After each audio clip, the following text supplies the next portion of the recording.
မေးပါအောင်မယ်ခင်ရတနာဆိုရဲ့ပရိသတ်တွေကိုလေဖန်တွေကိုဘာလို့သူ့ကိုကြော်ကြီးလို့ခေါ်ရလဲပေါ့နော်အဲ့ဒါလေးဖြေသွားပေးကြအောင် Miss Universe မြန်မာရဲ့ National Costume Competition အခုဆိုရင်မကြခင်စတော့မှာပေါ့နော်တော်တော်များများကအခုဆိုရင် photo shoot တွေကိုသူတို့ကချပြထားကြတယ်ဒီထဲမှာမှအရန်ကိုလက်ရမြောက်တဲ့ design တွေရှိတယ်ပေါ့နော်ဒီ designer တွေကလည်းတော်တော်ကြီးကိုသူတို့စူးစမ်းအထောက်ထားတွေ့ရတယ် Miss Universe မြန်မာဆိုတဲ့အတိုင်းပဲပေါ့နော်ဒီပြိုင်ပွဲဝင်ကလေးတွေရော designer တွေကအစားပေါ့နော်ဒါလုံးဝအသေးစိတ်အနုစိတ်ကိုဖန်တီးထားတယ်ဒီ National Costume ကတော့တကယ်ကိုအားရစရာပဲမြတ်ကသူတို့ရဲ့ photo shoot တွေကိုပေါ့နော်ချပြထားတယ်ဖြစ်တယ်သူတို့ချပြထားတဲ့အထက်မှာမူရအကြိုက်ဆုံးဝတ်စုံ6စုံရှိတယ်ဒီ photo shoot ထဲမှာတော့တော်တော်ကြီးကိုသူတို့လှတယ်ပေါ့နော်ဒီအခုသူတို့ချပြထားတဲ့ photo shoot ထဲမှာတော့တော်တော်ကြီးကိုလှတယ်ဒီပွဲရောက်တဲ့အချိန်ကျရင်တော့ဘယ်လိုမျိုးပေါ့နော်ဒီသူတို့ရဲ့ national costume နဲ့အတူပေါ့နော်ဘယ်လိုမျိုး entertainment လုပ်မလဲတော့မသိဘူးဒါတော့စောင့်ကြည့်ရမှာပေါ့အဲ့ဆိုတော့ဒီဝတ်စုံ6စုံကိုမူရပြောပြမယ်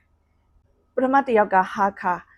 လုံးဝပေါ့နော်ဟာခါကတော့ share ပဲနာလုံးဝသူကလည်းလုံးဝခေသူတော့မဟုတ်ဘူးလုံးဝအသေးစိတ်အနုစိတ်ကိုပြင်ဆင်ထားတာပေါ့နော်တကယ်ကိုကြိုက်တယ်နောက်တစ်ယောက်ကကြတော့ပြင်ဦးလွင်ဝါပြင်ဦးလွင်ကတော့လည်းမူရကြိုက်တဲ့ထဲမှာပါတယ်လုံးဝမြင်းတယ်နော်โอเคနောက်တစ်ယောက်ကကြတော့နောက်တစ်ယောက်ကတာချီလိတ်သူကခောက်ဆွက်ခတ်တာချီလိတ်လည်းတကယ်ကိုကြိုက်တယ်မူရကြိုက်တယ်တာချီလိတ်လည်းကြိုက်တယ်နောက်တစ်ယောက်ကကြတော့ဘကိုခေရတနာဆိုခေရတနာဆိုပေါ့နော်ကြော်ကြီးဒါနဲ့မေးပါအောင်မယ်ခင်ရတနာဆိုရဲ့ပရိသတ်တွေကိုလေဖန်တွေကိုဘာလို့သူ့ကိုကြော်ကြီးလို့ခေါ်ရလဲပေါ့နော်အဲ့ဒါလေးဖြေသွားပေးကြအောင်ဘာလို့ဆိုတော့မူရမသိဘူးဒီမူရရဲ့ဗီဒီယိုအောက်မှာအများကြီးပဲကြော်ကြီးနဲ့လေးဝင်ရေးကြလို့ခင်တာဆိုလဲတခြားလူတွေနဲ့ဒန်းလူလုံးဝမေးအောင်စူးစမ်းထားတယ်ပြိုင်ပွဲနေကြရင်တော့တစ်ချက်စောင့်ကြည့်ရမယ်သူဘယ်လိုမျိုး entertainment လုပ်မလဲတော့မသိဘူးโอเคနောက်တစ်ယောက်ကကြတော့ပသိမ်ဟွာဒီပသိမ်ကတော့လုံးဝလံပြန်ထွက်နေရတကယ်ကြိုက်တယ်ပသိမ်ကိုတကယ်ကြိုက်တယ်ဘာလို့လဲဆိုတော့ဒီသူ့ကိုနော်လုတ်ပေးထားတဲ့အထဲမှာဒီ design ထဲမှာပေါ့နော်ဒီ national costume ထဲမှာဆိုရင်သူ့ရဲ့ design မှာဆိုမလားဖက်နှက်ကအစားဒီပသိမ်ရဲ့ဖက်နှက်ကအစားမလားကြိုက်တယ်နောက်တစ်ယောက်ကကြတော့ဟွာမန္တလေးလည်းကြိုက်တယ်မန္တလေးလည်းမဆိုးဘူးပေါ့နော်နောက်တစ်ယောက်ကကြတော့ oh my god ဒီမိတ်ထီလာဇူလိုင်ဝင့်တယ်ဟုတ်တယ်နော်သူ့နာမည်ဇူလိုင်ဝင့်တယ်လုံးဝလှနေရောအစိမ်းရောင်နဲ့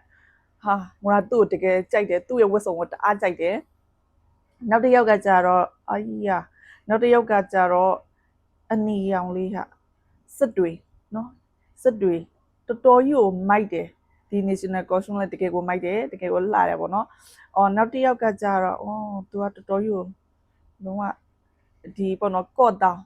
ကော့တောင်းရဲ့ national costume ကိုလည်းပေါ့နော်မူရာသဘောကျပါတယ်ဒါကတော့မူရာကြိုက်တယ်ပေါ့နော်ဒီ national costume ဝတ်စုံ6စုံဖြစ်တယ်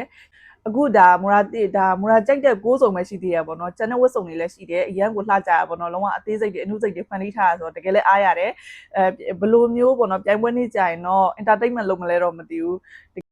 မူရာဗီဒီယိုလေးကိုဆုံးဖြတ်ကြည့်ပေးတဲ့အတွက်အားလုံးကိုကျေးဇူးတင်ပါတယ်နောက်ဗီဒီယိုမှာပြန်တွေ့ကြမယ်နော် bye bye